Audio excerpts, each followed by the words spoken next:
Continuamos, hermanos, allí en Romanos capítulo 12 y hoy hablaremos acerca de los versos 14 al 21, ya que el Señor nos habla acerca de estos textos, de cómo debe ser en la práctica nuestro comportamiento con las personas, bien, con las personas, es decir, con los demás, en este caso hablando mi comportamiento con quienes no son creyentes, y la palabra del Señor me indica cómo debo de comportarme también con ellos, pero también cómo debo de comportarme con aquellos quienes pueden considerar a mi persona como su enemigo. Bien, ¿cómo debe de ser mi actitud frente a una persona que me considera a mí su enemigo? Ustedes, hermanos, entienden de que la palabra del Señor nos lleva a que todo creyente o todo verdadero creyente no es solamente una persona quien dice tener fe.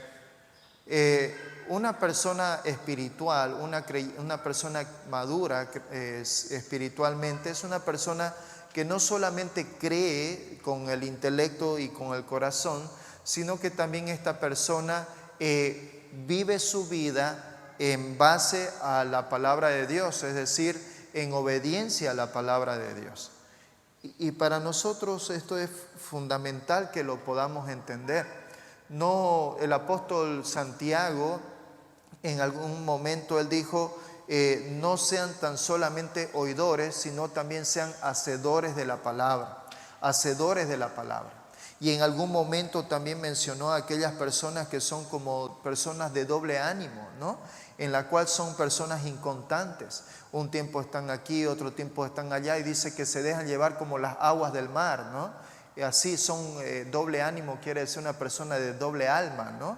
Que está así, todo el tiempo permanentemente hay que estar cerca de ella, hay que animarlo, hay que porque se desanima y otra vez vuelve a aquellas cosas nuevamente a lo que eran su rutina antes de conocer probablemente al Señor. Entonces el apóstol Santiago hace una fuerte exhortación hacia esas personas. Dice, personas de doble ánimo, cambien esos corazones, cambien sus corazones, cambien esa manera de ser, ¿no? Eso requiere en cierta medida también del mismo creyente en obrar para consigo mismo, en orar y también en actuar, en tomar acciones para consigo mismo, en no mantener esta dualidad, esta forma de vida. Bien, así que esto, hermanos, para nosotros como creyentes en esta iglesia local es de suma importancia. El Señor no solamente quiere que nosotros digamos nomás, soy creyente, yo soy cristiano, pero en mi forma de vida, en mi estilo de vida es una forma contraria a lo que la palabra de Dios me dice. Entonces, eso no debe de suceder en un creyente, sino de que evidentemente nuestras convicciones deben ir directamente relacionadas con la manera en la cual yo vivo y en la cual yo demuestro con mis acciones el cambio que Dios ha hecho en mi mente, en mi intelecto, pero también el cambio que principalmente Dios ha hecho en mi corazón. En la medida en que yo voy conociendo cada vez más a Dios por medio de su palabra, eso me invita, eso me lleva, eso me conduce a la obediencia. Y mi madurez espiritual se medirá en la medida en que yo cada vez más vengo a ser más obediente al Señor. El Señor busca que como hijo yo y como hijo usted y cada uno de nosotros seamos obedientes a su palabra. Y en ese contexto el apóstol Pablo, ahora aquí en Romanos, les pido que nos vamos por favor allí a Romanos capítulo 12 versos 14 al 21. Vamos a leer aquí lo que nos indica el texto. Bien, Romanos capítulo 12 versos 14 al 21. Dice, esta es la manera en la cual nosotros debemos de comportarnos, como le dije al principio, tanto con los demás como también con aquellos quienes pueden considerar a nosotros como sus enemigos. Dice allí, bendecid a los que os persiguen, bendecid y no maldigáis, gozaos con los que se gozan, llorad con los que lloran, unánimes entre vosotros, no altivos, sino asociándoos con los humildes. No seáis sabios en vuestra propia opinión, no paguéis a nadie mal por mal, procurad lo bueno delante de todos los hombres. Si es posible, en cuanto dependa de vosotros, estad en paz con todos los hombres. No os venguéis vosotros mismos, amados míos, sino dejad lugar a la ira de Dios, porque escrito está: mía es la venganza, yo pagaré, dice el Señor. Así que si tu enemigo tuviere hambre, dale de comer; si tuviere sed, dale de beber, pues haciendo esto, ascuas de fuego amontonarás sobre su cabeza. No seáis vencidos de lo malo, sino vence con el bien el mal. Así que con los bosquejos que se les ha dado a cada uno de ustedes, podemos ver claramente que estos versículos bíblicos podemos dividirlos allí en dos, donde uno vamos a hablar de los versos 14 al 16 acerca de nuestro deber que viene a ser con todas las personas, y de los versos 17 al 21 en cuanto a nuestro deber con aquellos quienes se consideran nuestros enemigos. Entonces, en esos dos puntos es lo que vamos a dividir todos estos versículos, y empezamos allí el verso 14. El verso 14 empieza la palabra diciendo: bendecid a los que os persiguen, ¿no? Bendecid a los que os persiguen. Cuando nosotros nos vamos allí dentro del contexto histórico, en el tiempo de los apóstoles, en ese periodo de tiempo había evidentemente mucha persecución. Había muchas personas quienes estaban en contra de los apóstoles. Hemos estado leyendo justamente en estos días todo lo que ha venido a ser Hechos de los Apóstoles, y hemos visto cómo realmente ya a partir del capítulo 7 de Hechos ya nos va hablando acerca de la negación que tuvieron personas en contra del Evangelio. Aún, por supuesto, con nuestro Señor Jesucristo, aún mucho más en los libros sinópticos, Mateo, Marcos, Lucas, también Juan, nos habla acerca de las permanentes desenfrenos o los permanentes encuentros o desencuentros que tuvo nuestro Señor Jesucristo con las personas quienes rechazaron el reino de Dios, ¿no? Principalmente los líderes religiosos. Eso no cambió. Nuestro Señor Jesucristo les dijo a sus discípulos: si ellos están haciendo eso conmigo, también lo harán con vosotros. Entonces, aquí el Señor nos dice, por medio del apóstol Pablo, de que debemos, dice, de bendecir a quienes nos persiguen. Allí Esteban fue un mártir del Evangelio, ¿no? Capítulo 7 nos habla acerca de su deceso. También a partir del capítulo 13, cuando el apóstol Pablo, cuando el Espíritu Santo dice a Pablo, o dice a la iglesia, dice: apártenme a Bernabé y a Pablo, para lo cual los he encomendado. Entonces oran y dicen, lo largan a ellos, los dejan para que ellos empiecen las misiones hacia los gentiles.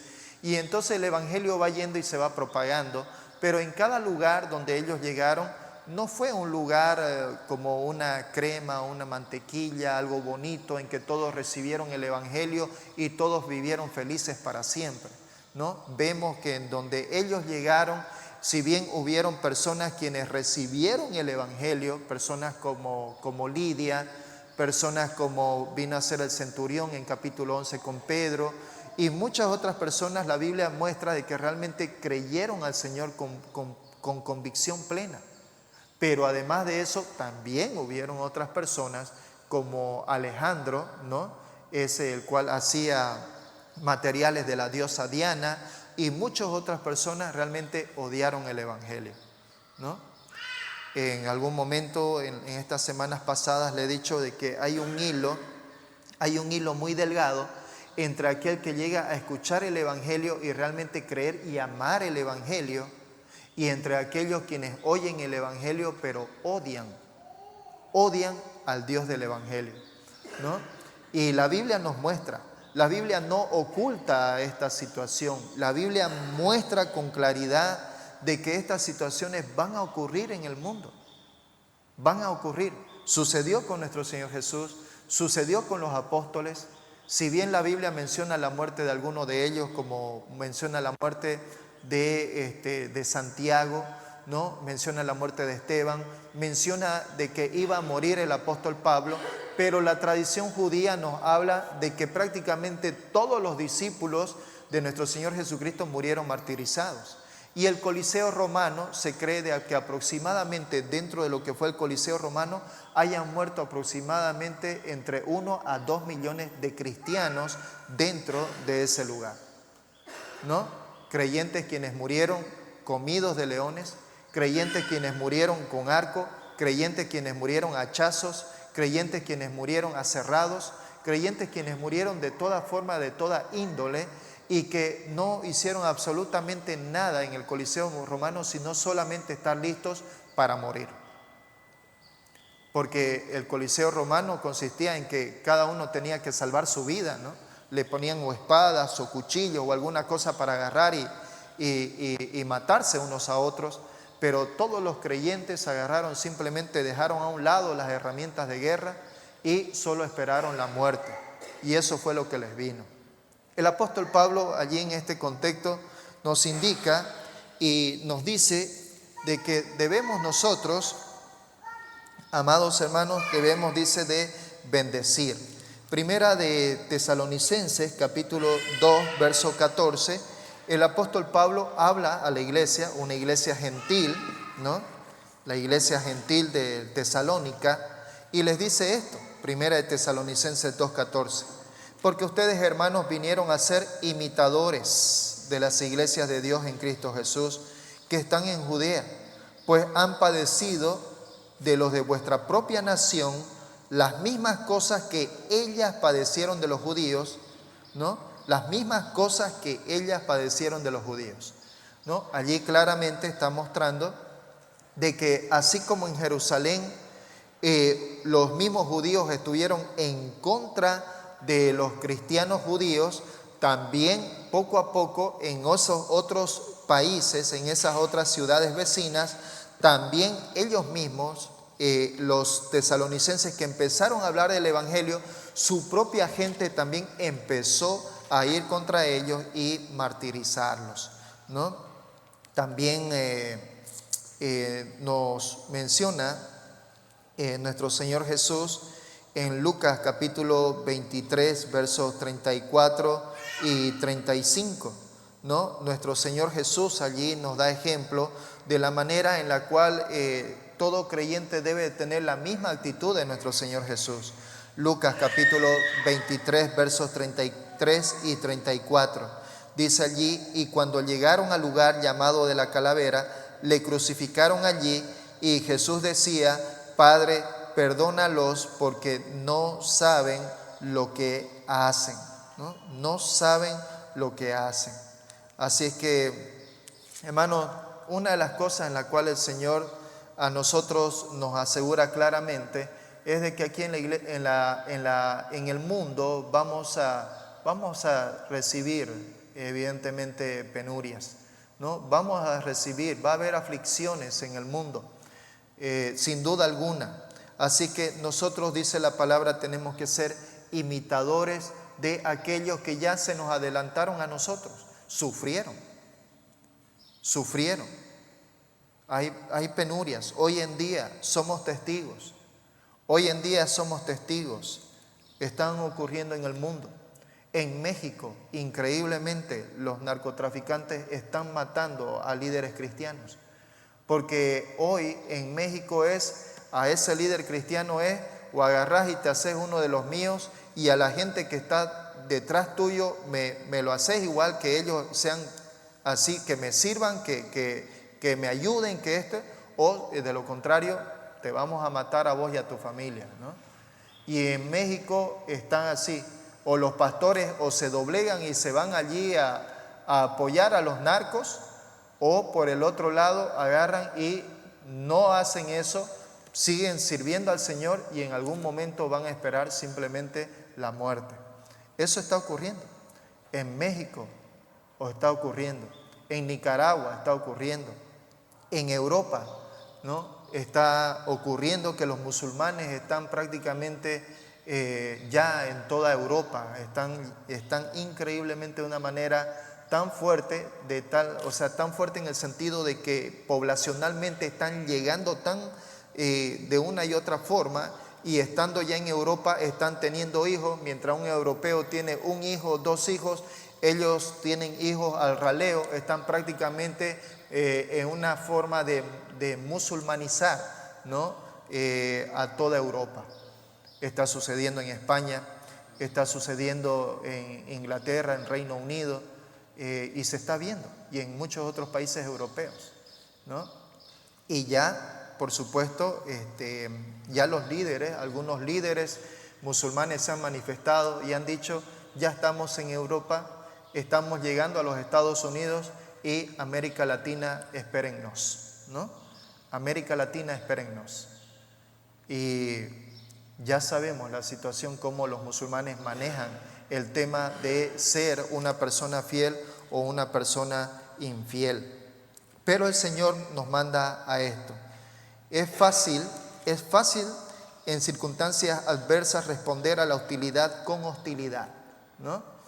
Es natural para nosotros que si alguien nos da a nosotros con hostilidad, sería normal y muy natural para nosotros que respondamos de la misma manera, ¿no? Pero el apóstol Pablo aquí nos exhorta a que nuestro comportamiento debe de ser hacia ellos, a pesar de un comportamiento negativo hacia nosotros, nuestro comportamiento hacia ellos debe de ser un comportamiento positivo, ¿no? Bendiciéndolos, ¿bien? Así que esto, la palabra nos indica que no es una opción para nosotros, es un mandato. El apóstol Pablo allí utiliza esta palabra en forma de una orden. Dice, bendecid a quienes los persiguen, ¿no? También allí nos dice, a quienes les atormentan, devuelvan bendición, ¿no? A aquellos quienes les hacen daño, devuélvanle bendición a ellos. Y ya lo hemos leído allí en Lucas capítulo 23, 33, 34. El cristiano debe bendecir siempre en lugar de maldecir. El mandato de Dios, la prohibición es clara, es precisa, donde dice no maldigáis, no maldigáis, bendecid y no maldigáis, ¿no? Si nos llueven allí a nosotros con cosas terribles, no es de la misma manera en la cual nosotros vamos a contestar a ellos, sino de que nosotros debemos de contestar a ellos con bendición y no con maldición, ¿no? Así es que también en Mateo capítulo 5, versos 43 y 44, el Señor allí nos dice, ¿no? Oísteis que fue dicho, ¿no? Amarás a tu prójimo y aborrecerás a tu enemigo.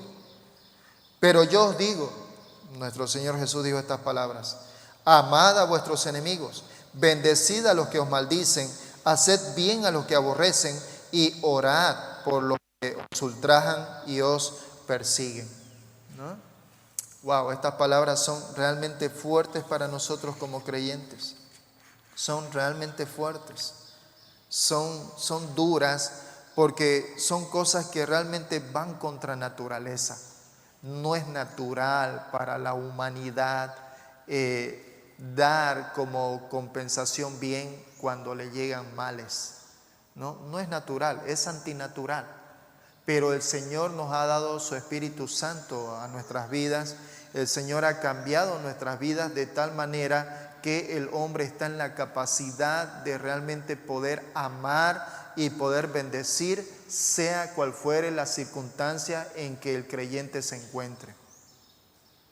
Aún en mi cabeza muchas veces he recordado en este precioso libro que ya les he aconsejado, hay varios libros de este autor, Richard Wurmbrand, pero en ese libro, Torturado por Cristo, realmente así agarra los intestinos y los mueve, porque era tan crasa la manera en la cual los comunistas trataron a los enemigos, entre comillas, los enemigos religiosos, ¿no? Es decir, a los cristianos, que los mataban sin ninguna consideración, ni pudor, ni modestia, ¿no? En una oportunidad allí en una de las lecturas, cuando dice de que estaban allí en esa cárcel y los mataban con hambre, los mataban a golpes y todo ello, hay una oportunidad en que mencionan que tenían una especie de mazo y los ataban allí como una forma de camilla, y de tal manera que no podían moverse sus manos, sus pies, estaban fuertemente atados, y agarraban ese mazo y empezaban a golpear solamente la planta de los pies, pero eran golpes duros, permanentes, uno tras otro, de tal manera que hasta la persona ya llegaba prácticamente inconsciente del dolor extremo que el creyente tenía a consecuencia de ello. Pero cuando ya ellos veían de que ya el creyente ya o moría o ya quedaba inconsciente, antes de que suceda eso, dejaban de golpear, lo movían y le decían: maldecía a tu Dios, maldecía a tu Dios y te dejo de golpear, maldecía a tu Dios, ¿no? Yo soy Dios, le decían ellos, yo soy Dios, tengo ahorita, en este momento tengo el poder o de quitarte la vida o de mantenértela, ¿no? Así que no faltó entre uno de ellos un creyente que dijo: sí, tienes razón. Aunque en este momento tienes la oportunidad o el poder de quitarme la vida, ¿no? Pero le dice él: no tienes el poder de quitarme el alma o de matar mi alma, ¿no? No tienes. Haciendo una referencia de que la palabra de Dios nos dice de que el único de quien tenemos que temer no es solamente aquel que quita la vida físicamente, sino también aquel que también puede llevar a condenación eterna a todo aquel que no cree en él. Así que, pero esas palabras fueron palabras llenas de amor, donde esta persona, a pesar de estar al límite prácticamente del desvanecimiento del dolor, invitaba aún todavía a su verdugo, invitaba aún todavía a que crea en el Señor. Esa es a lo que el Señor nos llama a nosotros. Dice: bendecid a quienes aquellos os torturan, a aquellos quienes os persiguen, y no los maldigáis. Y luego continúa más adelante el verso 15. En el verso 15 dice: gozaos con los que se gozan, llorad con los que lloran, ¿no? Y sobre este aspecto, evidentemente, nosotros, hermanos, el Señor nos invita a que nosotros debemos de estar con aquellos. Claro, es más lindo en realidad estar con aquellos quienes se gozan, evidentemente, ¿no? También para otros es también aún más fácil estar con aquellos con quienes no están precisamente en gozo, sino están en una profunda tristeza, ¿no? El Señor nos manda a nosotros a que nosotros dejemos nuestro propio egoísmo. Cuando dice ahí: gozaos con aquellos que se gozan, está haciendo también una referencia a que nosotros debemos de estar contentos con aquellos hermanos quienes realmente, fruto de su esfuerzo y principalmente fruto de la bendición del Señor, el Señor ha bendecido dándole bienes, ha bendecido dándoles recursos, ha bendecido dándoles, bendiciéndolos de una manera probablemente material, ¿no? Y dice allí de que nosotros como creyentes debemos de dejar a un lado el egoísmo. Muchas veces allí probablemente nosotros viendo, digamos, a nuestro hermano allí que está creciendo, al hermano que le está yendo bien, al hermano que de pronto ya está viajando, que está yendo de un lugar a otro lugar, y como que de repente puede allí sonarnos y tal vez nosotros como que ponernos allí y decir: ay, ¿por qué viaja el hermano, no? ¿Qué estará haciendo el hermano? ¿Por qué? ¿Cómo es que le está yendo bien al hermano, no? Y como que de repente en esa actitud egoísta para nosotros podemos de repente agarrar y no precisamente gozarnos con aquellos quienes se gozan, quienes aquellos el Señor está bendiciéndolos fruto del esfuerzo, del buen trabajo que ese creyente está haciendo y que por supuesto le está yendo bien.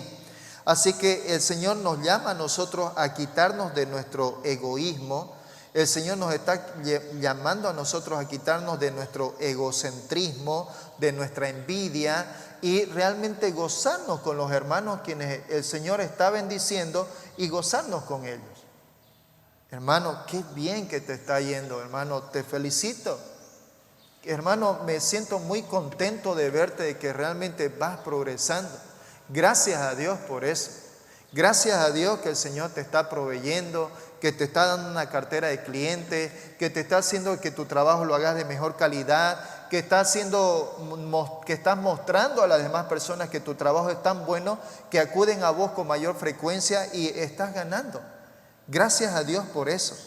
La palabra del Señor nos lleva a que nosotros debemos de una manera genuina, debemos de gozarnos con aquellos quienes realmente el Señor está de alguna forma bendiciendo. No se trata aquí de un gozo, entre comillas, de un gozo hipócrita hacia ellos, sino realmente un verdadero, un genuino deseo, profundo deseo de gozarse, de bendecir a ese hermano, o no sé si decirle esa palabra bendecir, pero gozarse con el hermano en cuanto a lo que a él le está yendo, en cuanto a lo que este hermano está recibiendo del Señor. Así es que eso es a lo que el Señor nos invita.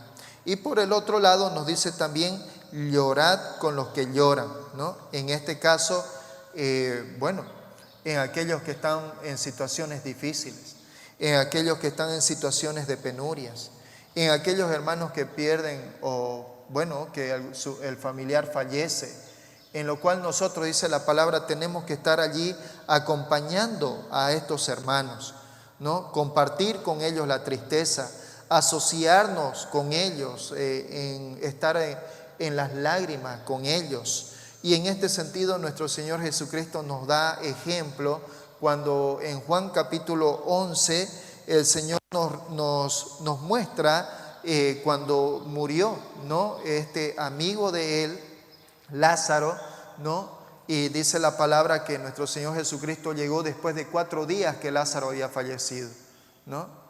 Primero escucha Marta de que el Señor está allí llegando a la comunidad. Y Marta va y se tira a sus pies y llora, ¿no? Señor, si tú hubieras venido antes, mi hermano no habría muerto. Y le dice, ¿dónde está tu hermano? Señor, está en tal lugar. Ve y llama a María.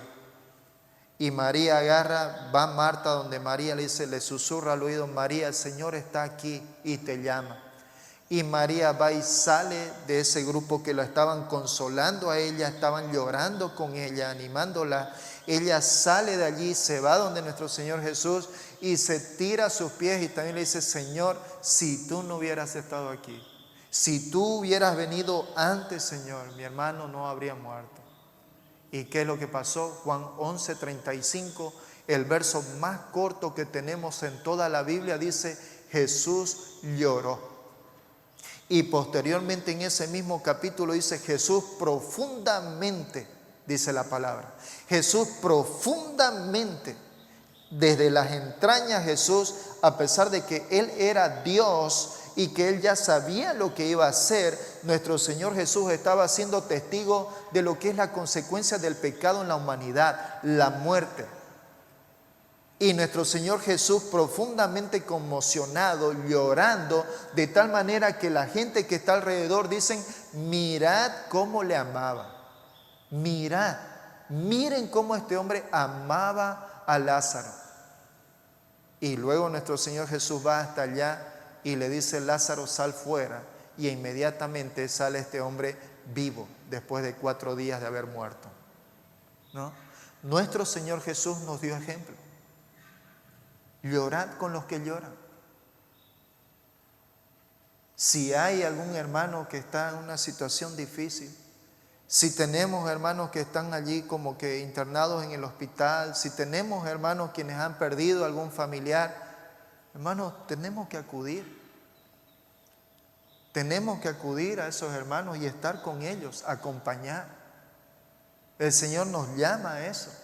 No nos podemos quedar quietos ahí, empernados en nuestros asientos, en nuestras casas, viviendo nuestra vida de manera egoísta y no mirar la necesidad que tiene nuestro hermano o no mirar el momento difícil que está pasando nuestro hermano. No podemos quedar desconsideradamente en una actitud indiferente hacia la situación que ellos están viviendo. A eso es lo que el Señor también nos llama, llorad con los que lloran. Movámonos, levantémonos. Estemos atentos. Miremos los mensajes. Acudamos a ellos. Vamos y visitemos. Acompañemos en ese momento de dolor. Estemos cerca. Una de las cosas que a mí me impresiona mucho y que esto sucede en los Estados Unidos, pero lastimosamente no es cultural aquí en nuestro país. Pero en Estados Unidos, cuando una persona muere, normalmente entre los creyentes, cuando un familiar de uno de los creyentes muere, los hermanos de la iglesia realmente se conduelen tanto y están tan cerca que ellos incluso agarran y se organizan para estar allí por horas, si es necesario, para estar por horas en compañía de esta persona que está pasando la pérdida o el dolor. Y aun cuando esta persona está que por el dolor ni siquiera se acuerda que tiene que cocinar para comer, ni se acuerda que tiene que ir a recoger a su hijo del colegio o alguna cosa, están allí los hermanos que se organizan, van y traen a los hijos del colegio, preparan comida en sus casas y traen para que la familia que está con el dolor puedan comer en ese día, comer en esa hora. Están atentos a suplir las necesidades. Esa es la verdadera hermandad. Eso es lo que el Señor nos llama en este caso, de que como creyentes debemos estar atentos los unos a los otros. Cuán lindo, hermanos, sería de que en esta iglesia haya esa práctica y esa demostración del verdadero amor, del genuino amor que deja a un lado todo egoísmo y simplemente se entrega a sí mismo, como lo que dijo el apóstol Pablo de los hermanos de Macedonia, ¿no? Se dieron primeramente a sí mismos al Señor y luego dieron todo aquello que tenían, ¿no? Así es que gozaos con los que gozan y llorad con aquellos quienes lloran, es lo que el Señor nos manda a cada uno de nosotros. Con respecto al tema de aquel que no se goza de su hermano por lo que a su hermano le está yendo bien, el texto en Proverbios capítulo 14 verso 30 dice: el corazón apacible es vida de la carne, mas la envidia es carcoma de los huesos, ¿no? Para aquel quien ve a su hermano progresar, quien le está yendo bien y lo que está haciendo lo está haciendo en el Señor, en integridad, y no está contento por eso, porque al hermano le va bien y a él no le va bien, eso allí hay, de por medio hay envidia. Y el Señor dice que aquel que tiene envidia, la envidia en él es como carcoma en sus huesos. También nos habla en Proverbios 27, verso 4, dice: cruel es la ira e impetuoso el furor, mas ¿quién podrá sostenerse delante de la envidia? Si a nuestro hermano le va bien, gocémonos con él, gocémonos con ellos. Animémoslo a que continúen adelante, a que sirvan al Señor con sus bienes, con lo que el Señor les ha dado a administrar. Hay que animar, hay que estar verdaderamente gozosos, no en una actitud hipócrita, no un gozo hipócrita, sino realmente en un verdadero gozo. Así que eso es lo que la palabra del Señor nos llama. Bien, más adelante nos dice también en los versos 16, el Señor nos dice: unánimes entre vosotros, ¿no? Unánimes entre vosotros. Esto literalmente está queriendo decir: piensen la misma cosa unos con otros, ¿no? Pero a ver, un poquito más para hacer aún más claro todavía, está queriendo decir de que debemos de respetar los pensamientos que tenemos unos con otros. Es decir, en el Señor ya somos una unidad, somos una iglesia, pero lo cierto es de que como creyentes, gracias a Dios, somos diferentes unos de otros. En la unidad que el Señor nos ha dado, estamos unidos en la doctrina que el Señor nos ha dado. Hay doctrinas que son importantes, doctrinas en cuanto a la salvación, doctrinas en cuanto a lo que será el porvenir, el aspecto escatológico. Hay doctrinas importantes que debo de considerar que son importantes para mí, para la iglesia, en cuanto a la salvación. hay doctrinas que son de suma importancia, no son negociables. Pero hay aspectos dentro de nuestra vivencia diaria en la cual nosotros debemos, dice la palabra, de respetarnos unos a otros. Allí cuando el apóstol Pablo en Filipenses dice, le ruego, dice el apóstol Pablo, a Síntique y a Evodia que sean en un mismo sentir en el Señor. Esto está hablando de que entre ellas debe de haber unidad, aunque tengan pensamientos diferentes, formas diferentes de ver una situación. Sin embargo, ellas deben de mantener la unidad como creyentes. Bien, a eso es lo que el Señor se está refiriendo, de que debemos de ser unánimes unos a otros. Y en esa unanimidad, en esa unidad, no debe de haber entre nosotros parcialidad, no debe de haber entre nosotros altivez, no debe de haber este tipo de cosas. Porque luego continúa el apóstol Pablo y dice de que debemos de asociarnos, dice, con los humildes. Debemos de asociarnos con los humildes. El apóstol Santiago dijo en Santiago capítulo 2, versos 1 al 4 y el verso 9, el apóstol Santiago dijo, hermanos míos, que vuestra fe en nuestro glorioso Señor Jesucristo sea sin acepción de personas. Porque si en vuestra congregación entra un hombre con anillo de oro, con ropa espléndida, y también entra un pobre con vestido andrajoso, y miran con agrado al que trae la ropa espléndida, y le dicen, siéntate tú aquí, bienvenido aquí en este buen lugar. Y dices al pobre, no, tú quédate allí nomás en pie, allí, o siéntate allí, bajo mi estrado. ¿No hacéis distinción entre vosotros mismos y venís a ser jueces con malos pensamientos? Pero si hacéis acepción de personas, cometéis pecado y quedáis convictos por la ley como transgresores.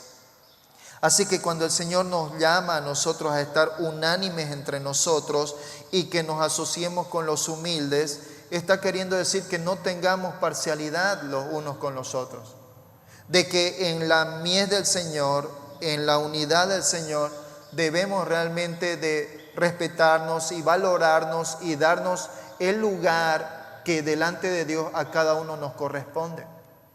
El Señor nos manda que nosotros debemos de mirar a todos los demás como superiores a nosotros mismos, no con parcialidad, sino con imparcialidad, mirando a todos por igual.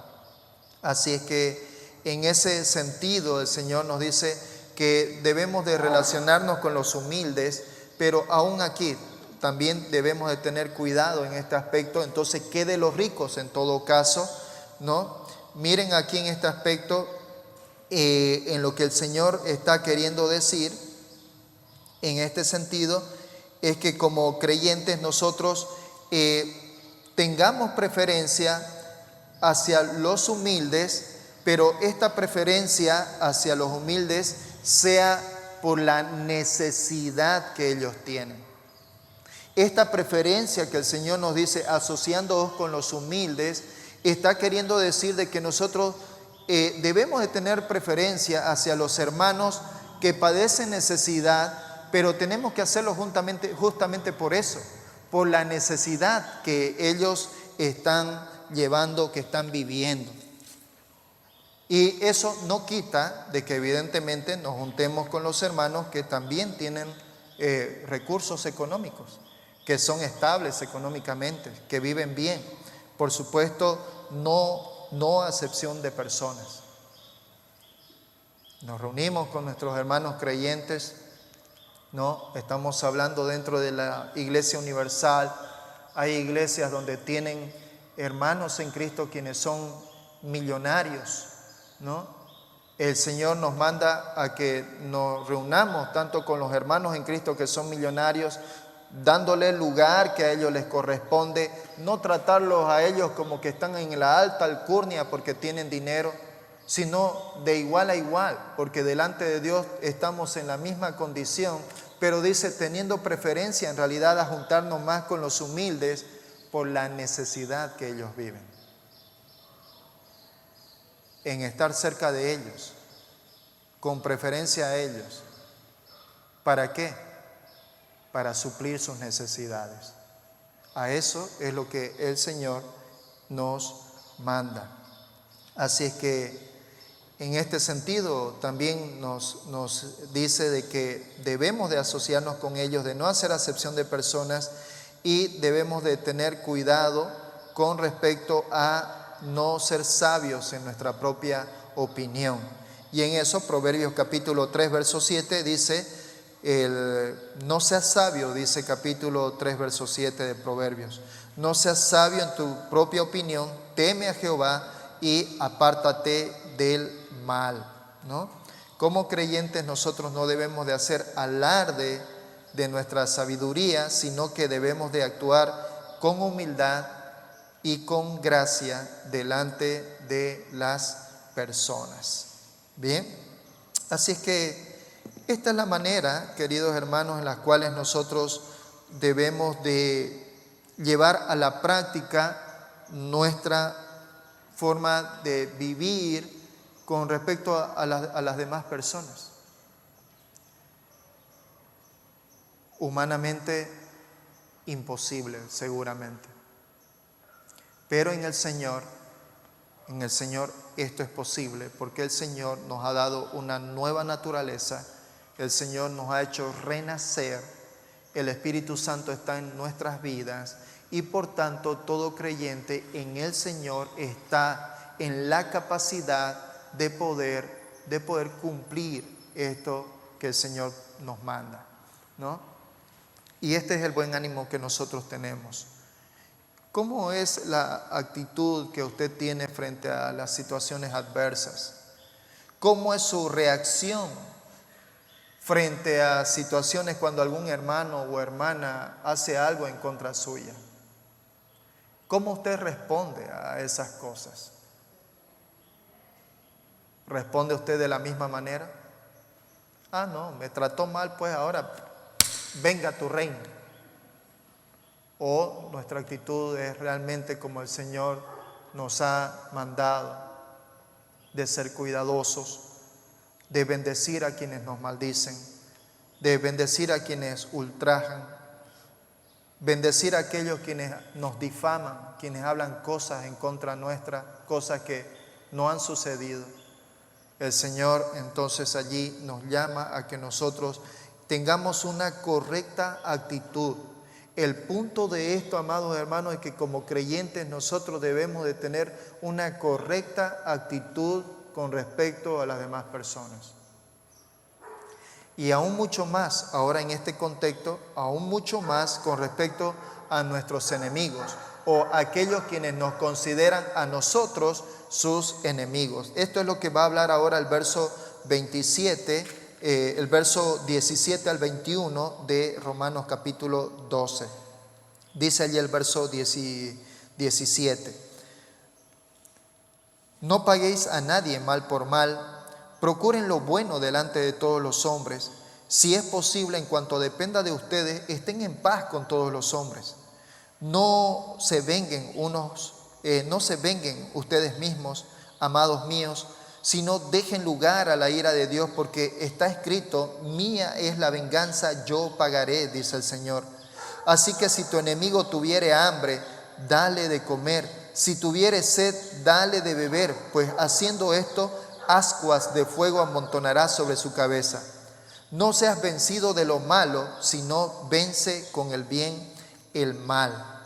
Así que cuando en el verso 17 el apóstol Pablo dice no paguen a nadie mal por mal, está haciendo una reiteración de lo que ya hablamos en el verso 14, pero a la vez también extiende un mandamiento allí en ese aspecto acerca de este principio que nos dio en el verso 14.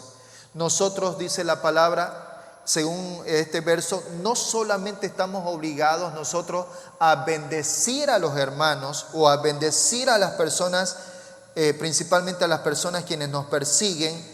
No solamente estamos nosotros obligados a bendecirlos, no solamente estamos obligados a no maldecirlos, sino también principalmente estamos obligados a no tomar ninguna acción de venganza.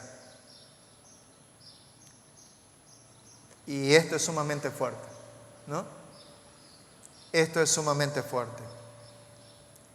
No tomar ninguna acción de venganza. Como creyentes, miren ustedes, no solamente estamos allí en esa condición o en ese mandato de bendecir. No solamente estamos en ese mandato de no maldecir, sino que además tenemos el mandato de no actuar en contra, de no accionar, de no movernos para hacer venganza. El Señor nos mandó en 1 de Tesalonicenses capítulo 5, verso 15. Mirad que ninguno pague a otro mal por mal, es lo que nos dijo en este texto. Miren, dijo el apóstol Pablo, que ninguno pague a otro mal por mal. Y el apóstol Pablo posteriormente escribió a los Corintios, y esto para mí es realmente una enseñanza linda de parte del Señor para todos nosotros. Cuando el creyente nos manda el Señor a que debe estar el creyente listo para recibir el agravio, cuando el apóstol Pablo dice, así que por cierto, dice el apóstol Pablo, hermanos, ya es una falta en ustedes que teniendo pleitos entre ustedes mismos, ¿por qué no sufren más bien el agravio? ¿Por qué no sufren más bien el ser defraudados? Entre los hermanos estaba existiendo ya divisiones, entre los hermanos estaba existiendo murmuraciones, entre los hermanos estaba habiendo ya como que al punto de juicio, porque así también el apóstol Pablo dijo, he escuchado que entre vosotros están llegando hasta los tribunales. Y el apóstol Pablo llama allí una exhortación dura contra los hermanos y les dice a ellos, hermanos, ya en ustedes de hecho es una falta que entre ustedes mismos haya pleito. Y hermanos, ¿saben por qué no sufren más bien el agravio? Sufrir el agravio viene a ser de que el hermano, ya en la iglesia sucede esto de que haya alguien de uno contra el otro y aquel que recibió el agravio se quede con el agravio y que no continúe esto como en una pelota de ping pong donde pa el uno al otro y de pronto toda la iglesia de pronto se encuentra en esta situación. Lo que empezó quizás en 2 personas, sin querer, toda la iglesia termina contaminada, porque el hermano que recibió el agravio, de pronto se queda con esa raíz de amargura, enojo, y no lo suelta, y está presto y atento en qué momento va a agarrar y va a lanzar en reciprocidad, va a lanzar esa misma actitud hacia su prójimo de nuevo. Y el hermano, y Pablo dice, hermanos, ¿por qué no sufren más bien el agravio? ¿Por qué no sufren más bien el ser defraudados? De recibir lo que el hermano ha hecho, recibirlo, orar al Señor, perdonar, bendecir y dejar que eso simplemente sea quitado de su vida y no alimentar la raíz de amargura. Así que cada uno de nosotros, hermanos, estamos llamados a esto. El Señor nos llama a nosotros a que no paguemos mal por mal. Hay que bendecir, no hay que maldecir y además no tomar ninguna acción en contra de. Esta realmente es una correcta actitud hacia los enemigos, en que debemos de procurar lo bueno delante de todos los hombres. Si procuramos lo bueno para todos, incluyendo nuestros enemigos, tendremos protección, una protección incorporada en contra de caer en la tentación de pagarles mal por mal en un arranque de ira, y por el contrario tendremos la disposición permanente para hacer lo bueno para ellos. El verso 18 continúa y dice, hermanos, si es posible, en cuanto dependa de vosotros, estad en paz con todos los hombres. Es verdad que la paz evidentemente es entre dos. Sí, es verdad, la paz tiene que ser entre dos. Si los dos están en paz, entonces hay relación, hay comunión, es verdad. Pero el Señor nos llama y nos dice, en cuanto a lo que dependa de vosotros, estad en paz con todos los demás. No le voy a caer a todos como un vaso de leche. Habrá alguien en la cual realmente me mire a mí y su consideración hacia mí sea una forma despectiva, una forma que realmente no le agrada. Pero en cuanto a mí como creyente, en cuanto a lo que dependa de mí, dice, debo de buscar estar en paz con esa persona. En los matrimonios esto es mucho que se tiene que trabajar. Porque en los matrimonios estamos cerca, todos los días estamos juntos, todos los días. Y de pronto por allí se prende una mechita donde el uno le dice al otro, el otro lo agarra y el otro agarra esa mecha y le tira al fuego y el otro lo recibió al fuego y le tira a incinerar. Y de pronto se hace algo familiar bastante fuerte. La palabra de Dios nos indica aquí, no. En cuanto a lo que dependa de nosotros, estemos en paz unos con otros. En el matrimonio, con nuestros hijos, en la iglesia, en el trabajo, en el negocio, en donde estemos. El Señor nos ha llamado a nosotros a ser personas pacíficas. El Señor nos ha llamado a nosotros a estar en pro de aquello que trae paz y no discordia.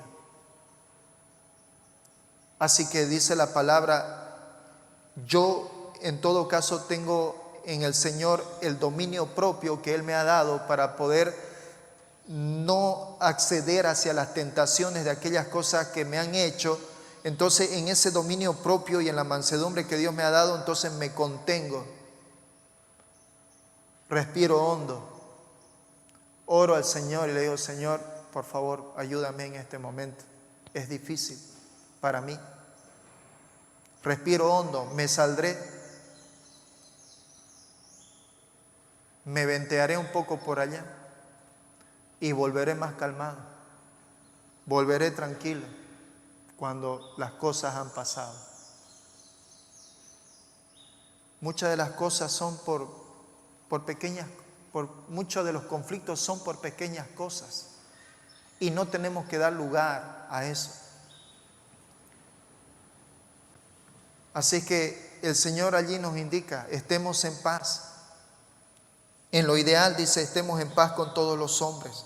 Tengamos esa predisposición de que nosotros no sea de nosotros que estemos en guerra, en pleito con los demás. Si es que alguien estuviera en pleito, ok, que lo haga hacia mí, pero no en reciprocidad de mí hacia ellos. No. En este caso, como creyentes debemos de abandonar cualquier resentimiento. Como creyentes debemos de abandonar cualquier amargura. Como creyentes debemos de ser pacíficos con aquellos que nos odian. Como creyentes tenemos que ser de buen corazón a aquellos que nos lastiman. Debemos de abandonar cualquier tipo de resentimiento y perdonar de corazón. Con un corazón sincero, buscar una reconciliación. Esto es lo que el Señor nos llama. El verso 19 dice, no os venguéis vosotros mismos, amados míos, sino dejen lugar a la ira de Dios, porque está escrito, mía es la venganza, yo pagaré. Así que si uno comete un mal contra nosotros, entonces dice, nosotros no tenemos que dar lugar a esto, a que nosotros seamos quienes actuemos. Es dañino para nosotros, no tenemos que permitir. Así que cuando habla de que mía es la venganza, el apóstol Pablo está yendo a Deuteronomio capítulo 32, verso 35. El Señor dijo estas palabras en Deuteronomio. Mía es la venganza y la retribución. A su tiempo su pie resbalará, porque el día de su aflicción está cercano y lo que está preparado se apresura. Así que nosotros como creyentes debemos de dejar eso el lugar en cuanto a la venganza, no para nosotros, no de nosotros. El apóstol Santiago dijo, la ira del hombre no obra la justicia de Dios. Así que no es de nosotros el que debemos de vengarnos, sino que debemos de dar lugar al Señor. Pero aún todavía en ese sentido, aún todavía el Señor nos dice, amen a sus enemigos. Así que mi actitud correcta no es, Señor, allí te lo entrego para que agarre y ya sabes lo que tenés que hacerle. Sino la actitud correcta es, Señor, perdónalo, no sabe realmente lo que hace. No sabe. Perdónalo. Esa es mi actitud que debo de tener como creyente. Por supuesto, es para un creyente carnal, es tan delicado, es tan difícil asumir esa posición. Pero el Señor llama a todos a que todos debemos realmente de mantener cordura. Colosenses capítulo 3, verso 6. El apóstol Pablo escribe a la iglesia en Colosas y le dice, hermanos, hay cosas por las cuales la ira de Dios viene sobre los hijos de desobediencia. Así es que su justa retribución de ellos aguarda a todos aquellos que realmente no se han querido acoger al perdón del Señor. Un día el Señor estará allí delante de ellos y nos muestra eso. Apocalipsis capítulo 20, versos 11 al 15, nos habla acerca del juicio del gran trono blanco.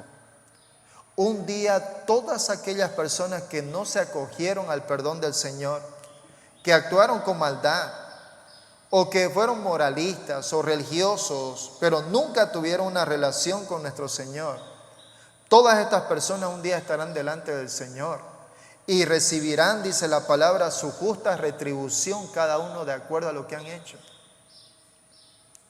Así que, hermanos, nuestra oración, más allá de un tema de deseo de venganza de Dios, es orar al Señor, a que el Señor cambie ese corazón. Señor, perdónalo. Es lo que dijo nuestro Señor Jesús. Padre, perdónalo porque no sabe realmente lo que hace. Así que el Señor nos manda esto. Y por último, queridos hermanos, está en los versos 20 y 21, donde nos dice aquí en este texto del capítulo 12, dice, así que si tu enemigo tuviere hambre, dale de comer, si tuviere sed, dale de beber, pues haciendo esto, ascuas de fuego amontonarás sobre su cabeza. No seas vencido de lo malo, sino vence con el bien el mal, ¿no? Así que el Señor aquí nos está invitando a nosotros a que debemos de vencer con el bien el mal. Aquí el apóstol Pablo está citando a Proverbios capítulo 25, versos 21 y 22.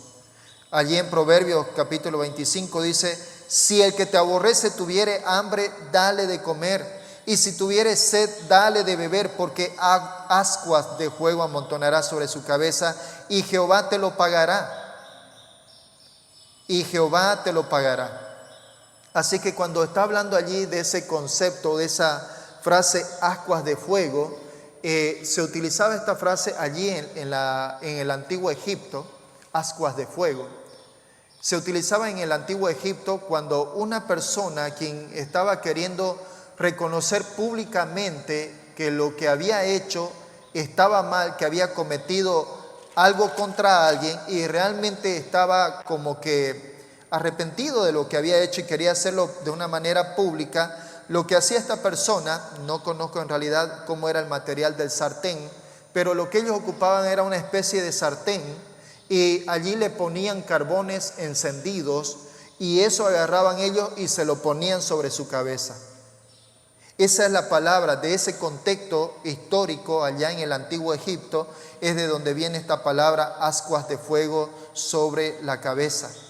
Así que sobre esta costumbre egipcia, lo que el Señor estaba queriendo decir con esto es que era una persona que al hacer esto representaba un dolor calcinante de su vergüenza y demostraba su sentido de culpa frente a lo que había cometido. Es decir, lo que él estaba queriendo decir es que se sentía avergonzado por el mal, por el daño que había cometido. Eso es lo que estaba queriendo decir, ascuas de fuego sobre la cabeza. Así que dice, cuando tu enemigo esté pasando por tribulación, No te limites. Ofrécele. Si tiene sed, dale de beber. Si tiene hambre, dale de comer. Ascuas de fuego pondrás sobre su cabeza. Significa de que quien fue tu enemigo se avergonzará. Se avergonzará y dirá: ¿qué es lo que he hecho contra este hombre que ha sido justo? Que aún a pesar de lo que le he hecho, miren la manera como me paga. Vergüenza es lo que le va a dar.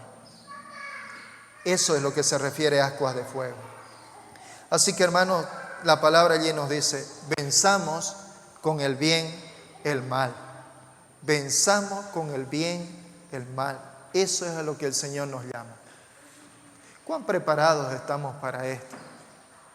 ¿Cuán listos estamos, hermanos? ¿Con cuánta predisposición estamos para recibir el agravio?